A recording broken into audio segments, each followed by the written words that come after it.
Hello again and thanks for staying with us. A high-ranking Eskom executive may soon face criminal charges as police compile damning evidence in the engineering and sabotaging of various power stations, resulting in breakdowns. According to the city press, high-level discussions have taken place between security cluster ministers over serious allegations against this executive. Bring a reaction now. SAFTU's national spokesperson is Trevor Shaku. He says the executive and his team need to be arrested and brought to book for these allegations, and joins us now more for his thoughts. And Trevor, it's great to have you. Thank you so much indeed for making time. You know, in some of those reports, we're also hearing that the executive essentially had spread their tentacles all over Eskom's power stations in Witbank and is conspiring with forensic auditors. How optimistic are you that this person will ever face the music?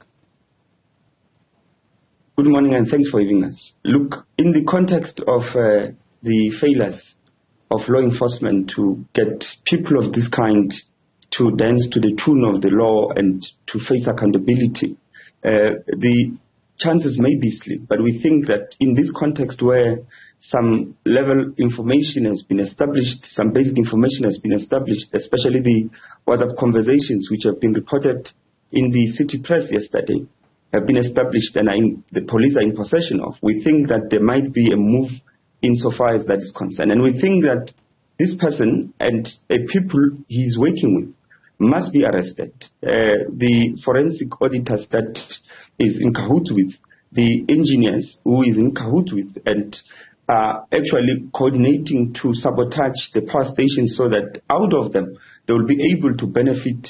I think the call from the South African Federation of Trade Unions is that these people must be arrested so that we send out a strong message out there to people who currently not only are sabotaging power stations belonging to Eskom, but are sabotaging the public at large. Yeah, and few people will be surprised, right, that there is perhaps some kind of involvement at an executive level around why it's taking so long to finally fix our power stations at Eskom. As the saying goes, typically when you have a problem that has run as long as this has, it rots from the head. Indeed, the possibilities of rot from the senior leadership actually cannot be ruled out. In fact, the person whose name is not revealed and who is said to be part of the conspirators is actually named as an Eskom executive. So that on its own is telling of the fact that there are senior people involved in these kinds of operations, which are involved in sabotaging the operations at Eskom and monopolizing on the crisis that is unfolding there with load shedding so that they can profit out of that. And for instance, if you look at the problems which Eskom has faced relating to the exchange of the higher grade coal for lower grade coal, and last year there were reports that a truck filled with rocks and a little bit of coal was also caught at the Eskom power stations, that there are people stealing diesel, that there are people currently who are also manipulating and sabotaging some of the pipes which deliver certain types of oils to some of these units, have actually become widespread and reported of. Now we think that such particular operations cannot really happen without involvement of senior people. And one of those senior people in our view would be this executive that is not yet named to the public.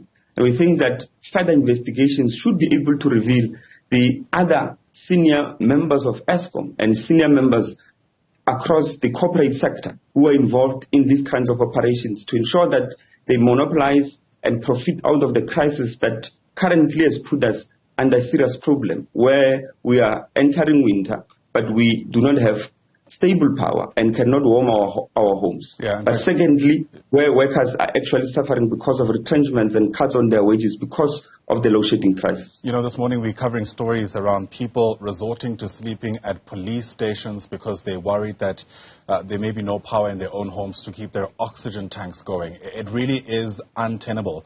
But in a statement that seems to be signed off by SAFTU, you end off there by essentially urging voters to move away from the ANC next year. Is this the official stance from SAFTU? In other words, you reckon the solution to fixing Eskom is to get the ANC out of power? We think the solutions to fixing this country is to get the ANC out of power. The ANC has demonstrated over time that it is failing to run the affairs of our country, from economy to public affairs in the public sector, from public service to local government. everything they touch has actually been messed up. Now, in relation to Eskom particularly, they are the ones who stopped Eskom from building extra generation capacity in 1998 with their policy, the white paper on energy.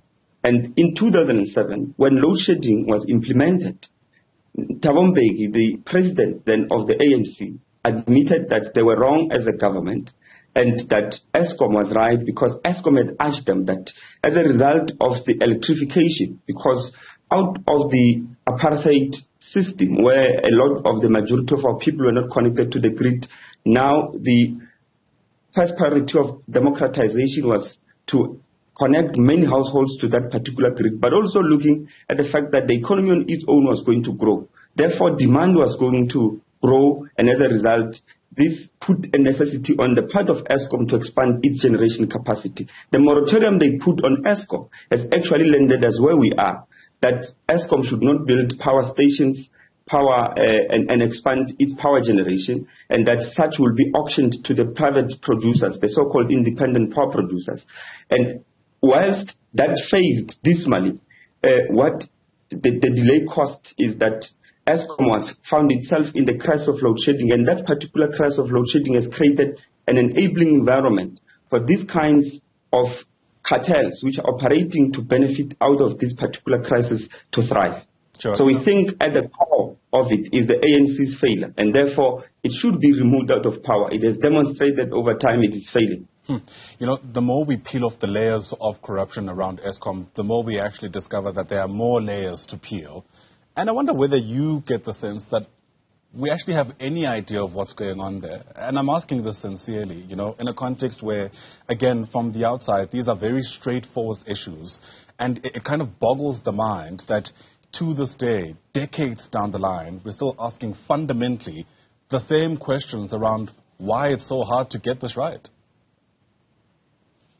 I think this is where it comes to the political failure on the part of the ruling party. The failure, but also not just failure of the ruling party in managing their affairs, but also secondly because, you see, we are living under capitalism, and a capitalism where we are also transitioning from post-apartheid, which was most dominated by white people in the economy. And as a result, the transition will have aspirant bourgeois, black aspirant bourgeois who wants to take control, but also who wants to enrich themselves and families and build empires. So in that particular context, you have these people having nowhere really to accumulate but the state. And they use the state first as a tool, but secondly as a site of accumulation for their self-enrichment, for their family enrichment. Now, this on its own, because these are the very people, they are comrado bourgeois, they are the very people who are in government, and as a result will create failures on the mechanisms of government to be able to bust crimes and to be able to fight corruption, so that they are able to profit without having to be caught. And that is the reason why mostly corporate and political criminals have not been really facing the law. And in our view, this speaks to the failures that are built into the structure of the South African capitalism where it is at the current moment. And we point to that. And in our view, for instance, if you look at the very same, an example, the same executive, the same executive would be linked to certain people. He says some family members, at least in the alleged WhatsApp exchanges, that the family members are also benefiting from some security contracting at the Eskom. And we knew that last year there were reports that there are security guards who were arrested